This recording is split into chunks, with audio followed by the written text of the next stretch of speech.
कल्पना कीजिए, एक ऐसी शक्ति जो न दृश्य है न स्पर्श में आती है, लेकिन फिर भी हर क्षण हमारे जीवन में उपस्थित है। एक ऐसी चेतना जो इस संसार को चला रही है। एक ऐसा देवता जो जब चाहे प्रकट होकर इस सृष्टि की रक्षा कर सकता है और जब समय हो तो सब कुछ शून्य में विलीन कर सकता है। इस रहस्यमयी तत्व का नाम है भगवान विष्णु। लेकिन क्या आपने कभी गहराई से सोचा है, विष्णु वास्तव में कौन है? बहुतों ने सुना है कि ब्रह्मा जी ने इस सृष्टि की रचना की, लेकिन क्या आपने कभी यह प्रश्न किया, ब्रह्मा स्वयं कहां से आए? पुराणों में वर्णन है कि ब्रह्मा भगवान विष्णु की नाभि से निकले कमल से उत्पन्न हुए थे। इसका अर्थ यह हुआ कि स्वयं ब्रह्मा भी विष्णु की रचना है। पर यदि ब्रह्मा विष्णु से उत्पन्न हुए तो फिर स्वयं विष्णु कहां से आए? इस रहस्य से पर्दा उठाने के लिए आपको ले चलना होगा समय की उस सीमा से परे, जहां ना समय है, ना आयाम, ना कोई दिशा, ना ही कोई माप। वहां केवल शून्यता थी और उस शून्यता में विद्यमान थे सदाशिव।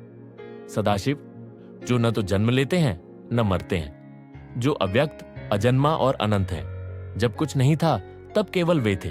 फिर उन्होंने इच्छा की एक चेतना उत्पन्न हो जो सृष्टि का संचालन करे, पालन करे। और तब उनके उस संकल्प से जन्मे श्री नारायण, जो अब तक अदृश्य चेतना थे, वे अब रूप में प्रकट हुए।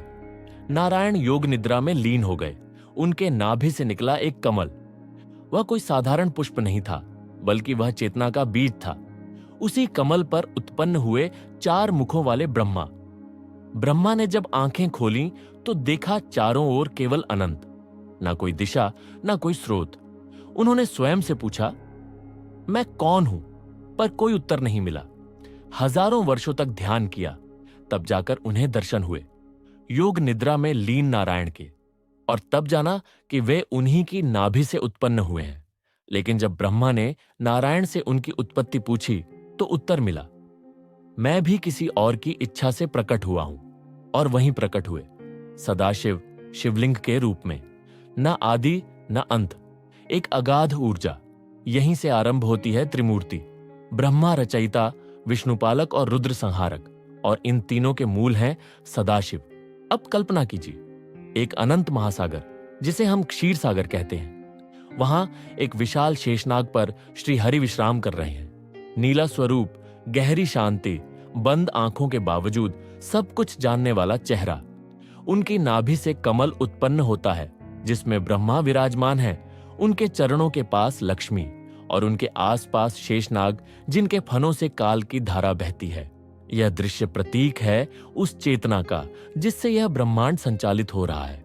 यह क्षीर सागर कोई भौतिक स्थान नहीं, यह एक चेतना की अवस्था है जिसमें केवल उच्चतम योगी ध्यान में प्रवेश कर सकते हैं।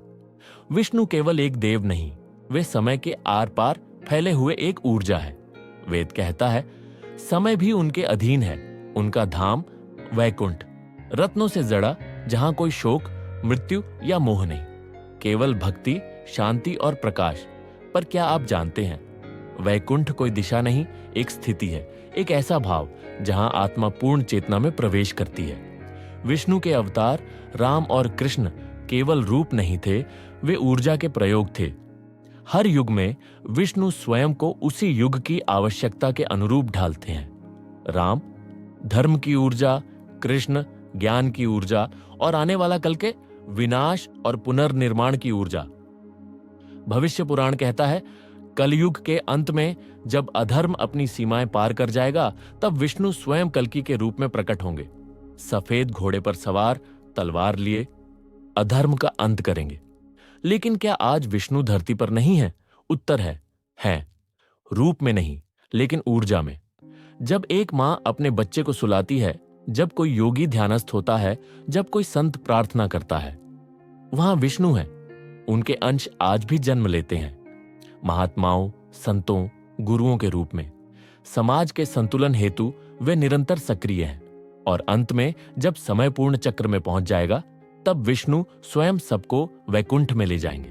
तो मित्रों, आपने जाना कैसे सदाशिव से जन्मे नारायण, नारायण से ब्रह्मा और फिर संपूर्ण सृष्टि।